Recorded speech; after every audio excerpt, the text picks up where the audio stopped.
आखिर क्यों भारत आग का गोला बनता जा रहा है? क्यों भारत में पड़ने वाली गर्मी ने अरब और अफ्रीका के गर्मी से तपते देशों को भी पीछे छोड़ दिया है? दोस्तों, इस वक्त आप भारत में जो गर्मी झेल रहे हैं उसने तो भाई सभी रिकॉर्ड तोड़ रखे हैं। और यकीन मानिए ये तो अभी शुरुआत है, क्योंकि इस साल भारत में सबसे ज्यादा गर्मी पड़ने वाली है। एक तरफ जहां कुछ लोग एसी के अंदर बैठकर गर्मी को दूर भगा रहे हैं और कहते हैं कि गर्मी कहां पड़ रही है, तो वहीं कुछ भाई गरीब और लाचार लोग भी हैं जिनके लिए गर्मी मौत का सबब बनकर आई है।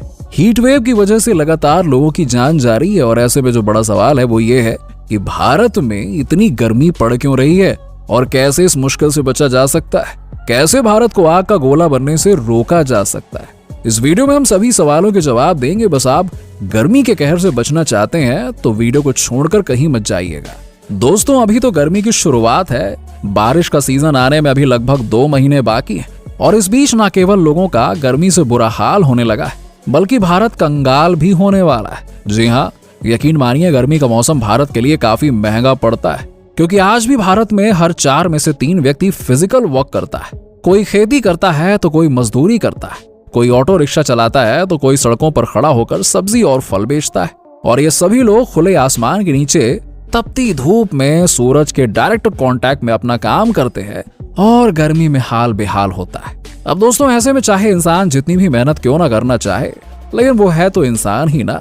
भयानक गर्मी की वजह से लोगों की प्रोडक्टिविटी 10% तक कम हो जाती है। यानी कि गर्मी के टाइम पर देश में करोड़ों की आबादी ऐसी है जो दिन के वक्त काम करना तो चाहती है लेकिन कर नहीं पाती है। लोगों को डिहाइड्रेशन होता है, जल्दी थकान महसूस होती है और इसी वजह से लोग ठीक तरह से काम नहीं कर पाते और इसका असर जीडीपी पर सीधा पड़ता है।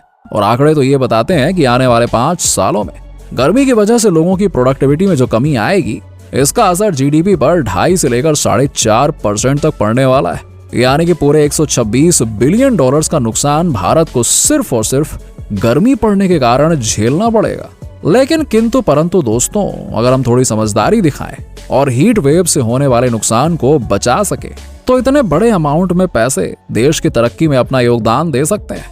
अब आप खुद ही सोचिए ना कि जो पैसा सिर्फ गर्मी की वजह से बर्बाद हो रहा है, हम गर्मी से होने वाले नुकसान को कंट्रोल करके उसी पैसे को एजुकेशन या डिफेंस सेक्टर में लगा सकते हैं। पर दोस्तों, अफसोस की बात तो ये है कि सिर्फ हमारे सोचने से काम नहीं चलेगा।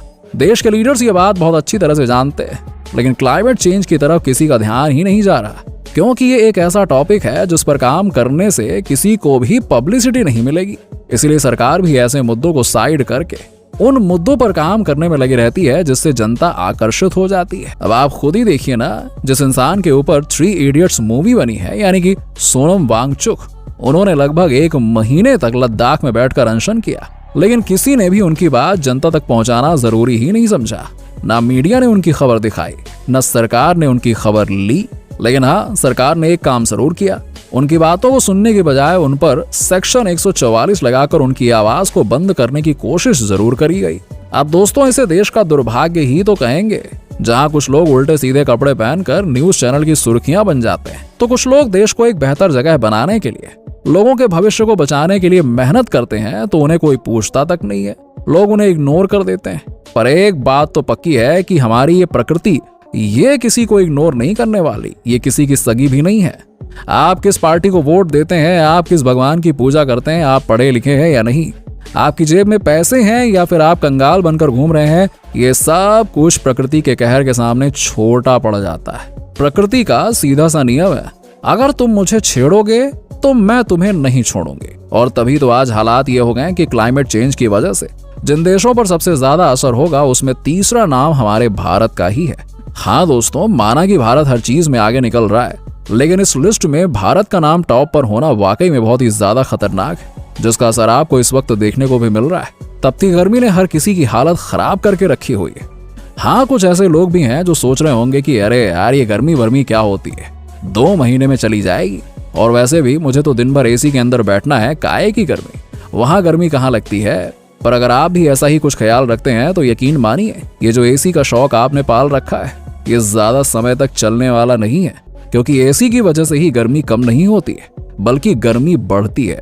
क्योंकि ये बड़े बड़े एसी जो आप देखते हैं, ये इलेक्ट्रिसिटी पर चलते हैं और भारत में आज भी ज्यादातर इलेक्ट्रिसिटी थर्मल पावर प्लांट यानी कि कोयले से बनकर तैयार होती है, जिसे जलाकर हम हवा में कार्बन रिलीज करते हैं और इसी कारण पोल्यूशन बढ़ता है और हीट वेव का कहर और भी ज्यादा बढ़ जाता है। और दोस्तों, अगर हम सरल भाषा में आपको हीट वेव समझाएं तो मान लीजिए कि आप किसी ऐसे कमरे में बैठे हैं जहां बाहर से हवा बिल्कुल भी आती जाती नहीं है। अरे बड़े बुरे हाल है, शरीर से पसीना छूटने लगता है और ऐसा ही कुछ हीट वेव के दौरान भी होता है, क्योंकि जब किसी एरिया के एटमॉस्फेयर में हाई प्रेशर सिचुएशन क्रिएट होती है तो जहां ऊपर के एटमॉस्फेयर में हाई प्रेशर होने की वजह से हवा ग्राउंड की तरफ ट्रैप हो जाती है और ग्राउंड जो हीट रिफ्लेक्ट करता है वो हीट इस एरिया में ट्रैप हो जाती है और उस एरिया से निकल नहीं पाती है, या फिर नीचे इस तरह हवा के पास ना होने पर पूरे कमरे में गर्मी भर जाती है और बाहर नहीं निकल पाती।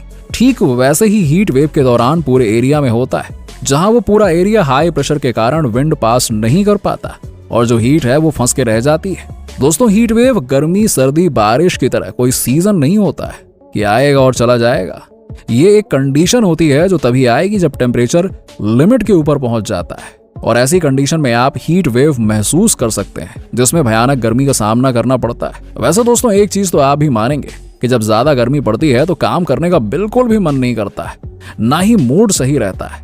ऐसा सिर्फ आपके साथ नहीं बल्कि हर इंसान के साथ होता है, इवन मेरे साथ भी होता है। गर्मी में लोगों का दिमाग चलना कई बार बंद हो जाता है और एक अजीब सा चिड़चिड़ापन लगता है। ठंड के मौसम में तो फिर भी इंसान ज्यादा कपड़े पहनकर हीटर के पास या फिर आग जलाकर बैठ सकता है, लेकिन एक ऐसा टाइम होता है जिसमें लोगों की हालत खराब हो जाती है। ऐसे में सवाल यहाँ पे ये खड़ा होता है कि इसका क्या सलूशन है, क्या उपाय, कैसे हम गर्मी को मात दे सकते हैं, किस तरह लोग गर्मी के मौसम में भी बेहतर तरीके से काम कर सकते हैं। तो दोस्तों, इसके लिए हमें कुछ जरूरी बातों पर ध्यान देना होगा, जहां सबसे पहले तो अमेरिका और कनाडा जैसे ठंडे देशों की कॉपी करना बंद कर देना चाहिए, क्योंकि इन देशों का जो एवरेज टेम्परेचर होता है वो भारत के मुकाबले बहुत कम होता है और वहां पर कांच की बड़ी बड़ी इमारतें बनाई जाती हैं तो उन्हें कोई फर्क नहीं पड़ता। लेकिन अगर भारत में कांच की ऊंची ऊंची इमारतें बना दी जाए, लेकिन दोस्तों, हीट वेव को कम करने के लिए सिर्फ पेड़ लगाने से काम नहीं चलेगा, हमें और भी चीजों पर ध्यान देना होगा, जैसे कि बिजली और पानी को बचाना होगा ताकि पोल्यूशन को हम कम कर सकें। और हमारे वेदों में तो बताया भी गया है कि हम प्रकृति से जो कुछ भी लेते हैं हमें उसे वापस कर देना चाहिए, वरना प्रकृति ये अपना उधार नहीं भूलती है और फिर भूकंप, बाढ़ और सूखापन जैसी प्राकृतिक आपदाओं के रूप में प्रकृति अपना हिसाब पूरा कर लेती है। इसीलिए अगर आप प्रकृति के इस लेन देन वाले चंगुल से बचना चाहते हैं तो हमें प्रकृति का उधार चुका देना चाहिए। जितना ऑक्सीजन हम वातावरण से लेते हैं उतना ऑक्सीजन देने भर के लिए हमें पेड़ लगाने चाहिए। अगर हर इंसान इस तरह की सोच रख ले और प्रकृति का उधार वापस कर दे तो यकीन मानिए, हीट वेव्स तो छोटी बात है, जितनी प्राकृतिक आपदाएं हैं वो भी टल जाएंगी और भारत स्वर्ग जैसा देश बन जाएगा। वैसे आपने अभी तक कितने पेड़ लगाए हैं, जरा नीचे हमें कमेंट सेक्शन में कमेंट करके बताइए और इस तरह की वीडियोस देखते रहने के लिए चैनल को लाइक, शेयर और सब्सक्राइब करना मत भूलिएगा।